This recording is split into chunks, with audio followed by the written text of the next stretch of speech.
Et les mains, là où je peux les voir. Sale voleuse, cria l'officier Macaulay, les yeux pleins de rage, comme s'il avait devant lui une menace, sans savoir qu'arrêter cette femme allait lui coûter tout.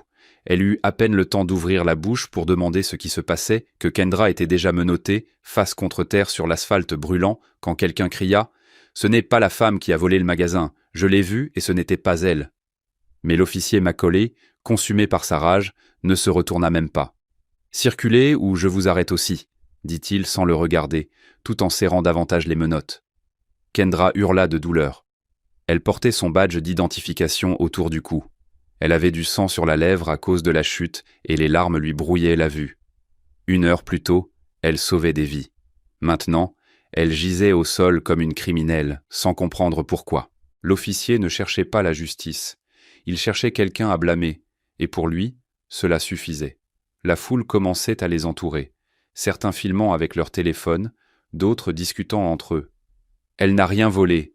C'est une infirmière. Elle habite ici », cria une voisine. « Comment le savez-vous » demanda un autre. « Parce que je l'ai emmenée à l'hôpital ce matin, et mon fils est vivant grâce à elle. » Mais Macaulay se contenta de sourire, ce rictus tordu qu'il arborait chaque fois qu'il sentait avoir le contrôle, car il savait que jusqu'à présent, personne ne lui avait tenu tête. Son badge l'avait protégé pendant des années. Ce qu'il ignorait, c'est que Kendra n'était pas n'importe quelle femme, et bientôt, il découvrirait une vérité qui allait lui coûter sa carrière. Macaulay la releva du sol d'un coup sec qui fit craquer son épaule. « Toujours la même chose avec vous, les Noirs », murmura-t-il à l'oreille de Kendra d'une voix basse et venimeuse. « Vous vous croyez innocent jusqu'à ce qu'on vous arrache la vérité de force. » Kendra le regarda avec incrédulité, la lèvre enflée et les mains tremblantes sous la pression des menottes. « Vous, qu'est-ce que vous dites ?» balbutia-t-elle. « Tu sais très bien, » répondit-il en ouvrant la porte arrière de la patrouille. « Toujours avec votre refrain comme quoi vous êtes des victimes, alors que la seule chose que vous faites, c'est causer des problèmes. » Un silence gêné s'empara de la rue, seulement interrompu par les murmures de plus en plus intenses des voisins. Une femme blanche, en robe de chambre et cigarette à la main, s'approcha du cordon policier. « Elle a sûrement fait quelque chose, sinon, pourquoi l'arrêterait-il » murmura-t-elle sans se cacher. « Ce n'est pas comme si ces Noirs ont été des saints tout le temps. »« Non, taisez-vous, madame » lui cria une jeune femme de l'autre côté. « Cette femme a soigné ma grand-mère à la clinique. Ne lui manquez pas de respect. » Macaulay, qui avait déjà fait monter Kendra dans la voiture, se tourna vers le groupe et cria « On ne discute pas ici. Cette Noire est en état d'arrestation pour obstruction à la justice et résistance. » Les mots résonnèrent comme un coup de feu dans l'air. Plusieurs personnes restèrent figées. D'autres se mirent à crier. « Qu'est-ce que tu as dit ?» s'exclama un homme d'âge moyen. « Tu es fou ou quoi, imbécile? Tu ne peux pas parler comme ça. »« Que quelqu'un appelle un avocat !» s'écria une adolescente tout en continuant à filmer fermement. « C'est illégal !» Mais Macaulay ne flancha pas. Il était habitué à la controverse, à clore les rapports comme bon lui semblait, à manipuler les caméras corporelles, à toujours avoir le soutien des siens. « J'ai hâte de voir si vos pleurnicheries vous serviront devant le juge, » dit-il avec arrogance, claquant la porte de la patrouille. La patrouille s'éloigna au milieu des cris et des klaxons, Kendra regardant par la vitre arrière, les yeux emplis d'un mélange amer de rage et de peur. L'hôpital était resté derrière, sa fille, sa maison, sa vie aussi. Au commissariat, la nuit devint plus sombre qu'un ciel sans lune. On la fit attendre menottée sur un banc métallique pendant près d'1 heure, ignorée par les officiers qui passaient d'un côté à l'autre comme si elle n'existait pas. Quand enfin un agent s'approcha pour l'enregistrer, il le fit avec dédain. « Nom complet ?» demanda-t-il sans lever les yeux de sa feuille. « Kendra Wayase, je veux passer mon appel », répondit-elle avec le peu de dignité qu'il lui restait. « Un appel ?» intervint Macaulay depuis le fond, haussant un sourcil. « Tu n'as droit à rien, la Noire. On n'est pas dans un film ici. Tu parleras quand je le dirai. » Le jeune officier devant elle ne dit rien. Il baissa les yeux, tamponna simplement le papier et écrivit quelque chose rapidement.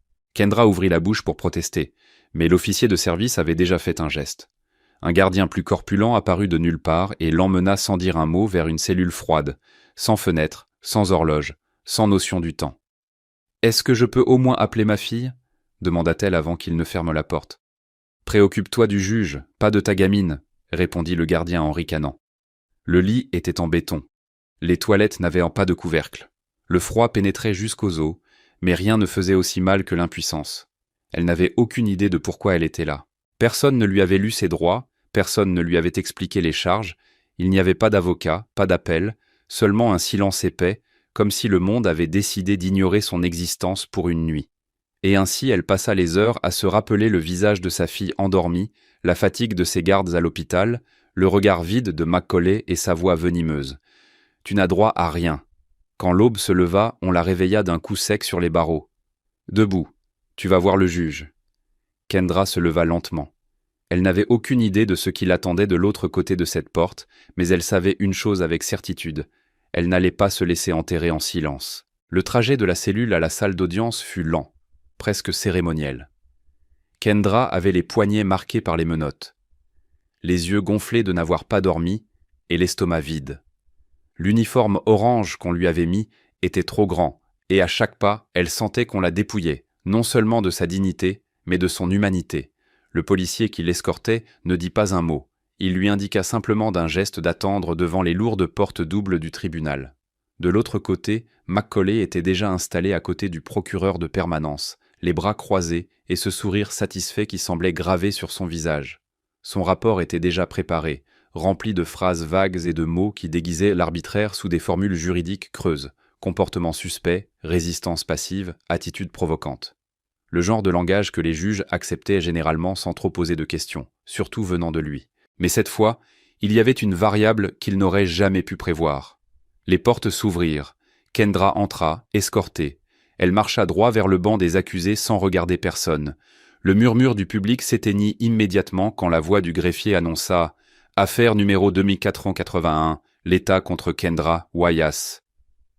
Alors le juge leva les yeux et le monde s'arrêta. Kendra sentit l'air quitter ses poumons, car sur l'estrade, en toge noire et lunettes posées sur le bureau, se trouvait le visage le plus inattendu qu'elle aurait pu imaginer. Le juge Robert Henley. Elle l'avait soigné 2 ans auparavant lors d'une nuit critique dans l'unité de soins intensifs de l'hôpital. Il était arrivé après un infarctus massif, sans pouls, sans garantie de survie.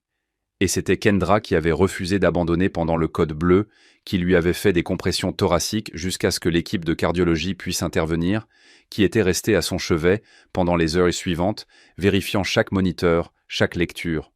Lui aussi l'a reconnu immédiatement. Et bien que son visage restât impassible, ses yeux s'agrandirent une seconde, comme si un souvenir puissant avait fait irruption sans permission. Macaulay ne broncha pas. Il ne l'avait pas vue comme quelqu'un ayant une histoire, un passé, une importance. Pour lui, elle n'était qu'une parmi d'autres. Mais Henley lisait déjà le rapport et son front commença à se plisser. Il posa les feuilles lentement, regarda Macaulay par-dessus ses lunettes, puis reporta son attention sur Kendra. « Mademoiselle Wyas », dit-il d'une voix qui tentait de rester neutre mais laissait transparaître une tension souterraine, « est-ce que quelqu'un vous a expliqué pourquoi vous êtes ici ?» Kendra fit non de la tête. La voix ne sortait toujours pas. « Vous a-t-on permis de passer votre appel téléphonique légal ?»« Non, votre honneur, » répondit-elle dans un murmure à peine audible. Henley posa ses 2 mains sur le bureau avec une lenteur mesurée. L'atmosphère devint plus lourde. « Et vous a-t-on lu vos droits au moment de l'arrestation ?»« Non plus. » Un silence absolu tomba sur la salle. Le procureur regarda Macaulay, mal à l'aise. L'officier baissa un peu le regard, sans comprendre encore que quelque chose s'était brisé. « Officier Macaulay, approchez-vous de l'estrade », ordonna le juge, sans quitter Kendra des yeux. Le procès n'avait pas encore officiellement commencé, mais la balance avait déjà commencé à pencher. Le juge Henley garda le silence quelques secondes de plus. On respirait une tension épaisse dans la salle. Kendra ne savait pas si ce qu'elle voyait était réel. L'homme devant elle, celui qu'elle avait sauvé sans y réfléchir à 2 fois, avait maintenant entre ses mains le pouvoir de changer sa vie ou de l'écraser encore davantage. Macaulay s'avança vers l'estrade à pas lents, encore confiant, bien qu'il commençât à sentir que quelque chose n'allait pas. Henley le regarda avec une expression sèche. « Officier, votre rapport est plein d'omissions. Il n'est fait mention ni de la lecture des droits, ni d'une raison concrète pour l'arrestation, et selon ce que me dit l'accusé, on lui a même refusé son appel téléphonique légal. » Macaulay haussa les épaules. « Votre honneur, la femme s'est montrée évasive. Elle n'a pas coopéré. Elle était suspecte dans une enquête active. J'ai cru avoir des raisons suffisantes pour agir comme je l'ai fait. » Henley plissa les yeux. « Et quelle était la description de la suspecte ? Femme afro-américaine, entre 20 et 40 ans, chemise foncée, vieux véhicule. Henley claqua la langue avec une irritation évidente. Savez-vous combien de femmes correspondent à cette description dans un rayon de 5 kilomètres, officier?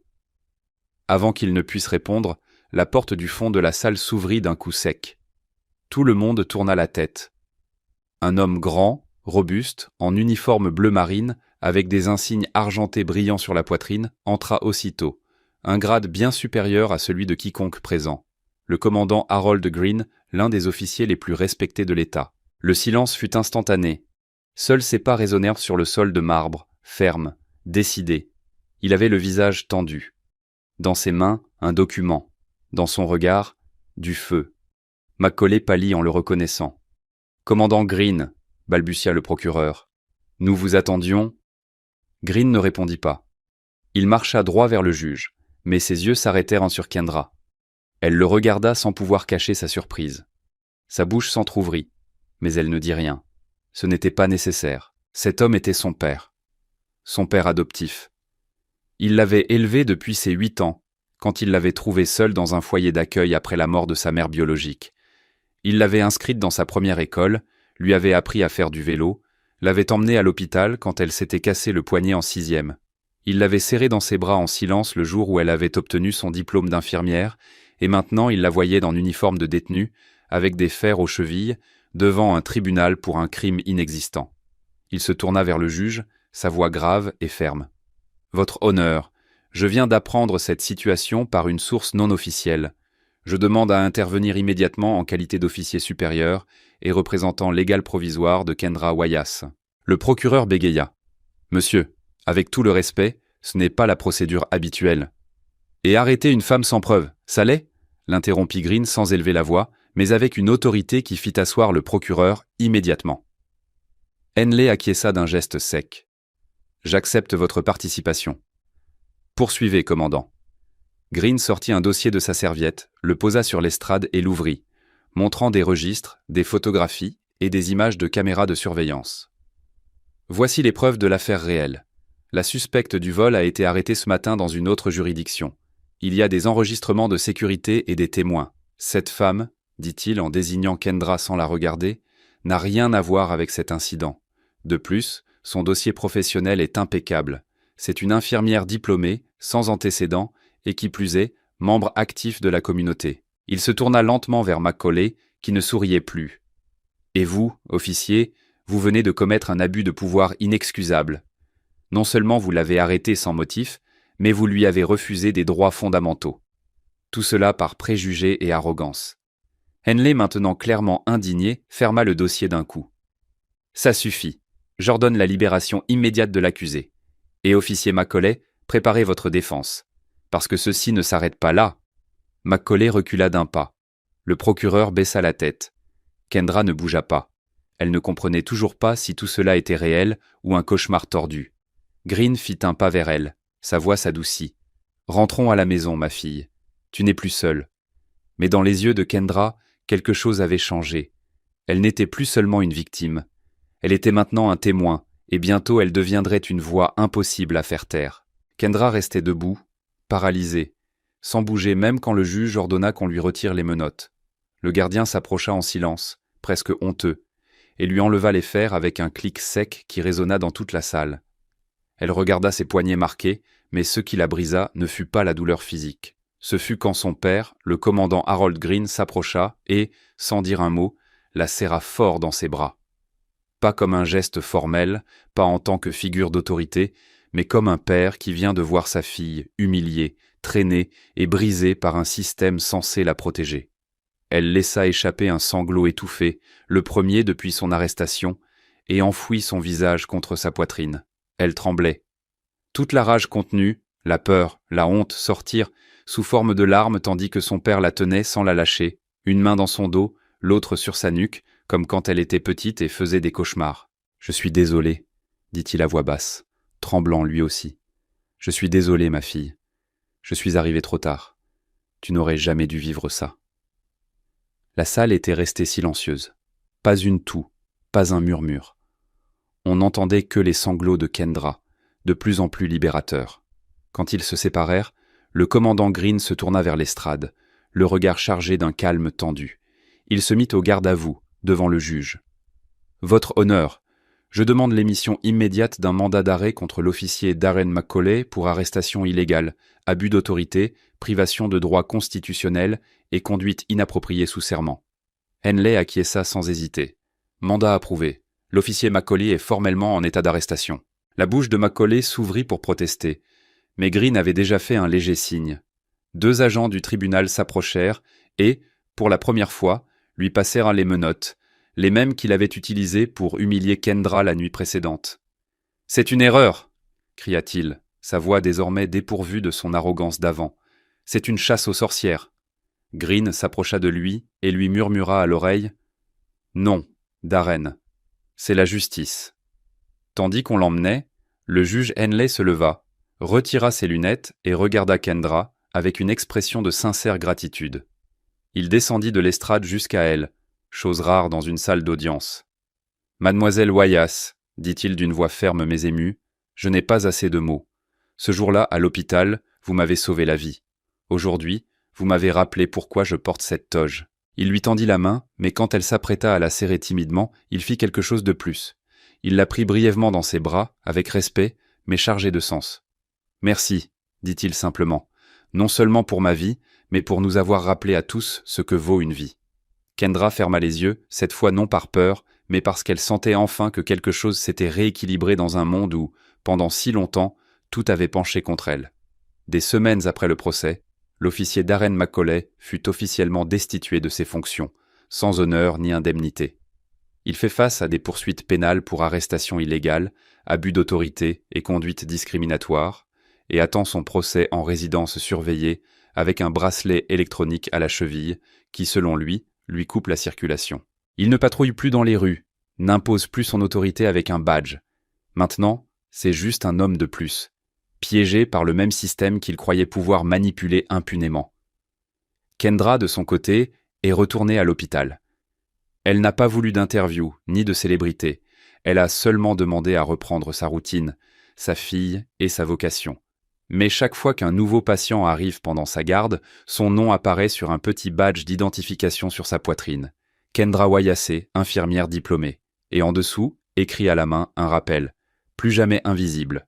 Si cette vidéo vous a plu, vous devez voir cette autre, où ils pensaient pouvoir humilier sans conséquence, mais ce qui s'est passé ensuite leur a tout coûté. Cliquez maintenant et on se retrouve là-bas. N'oubliez pas de vous abonner, de laisser votre like et un commentaire en mentionnant de quel pays vous nous regardez et ce que vous avez pensé de cette histoire.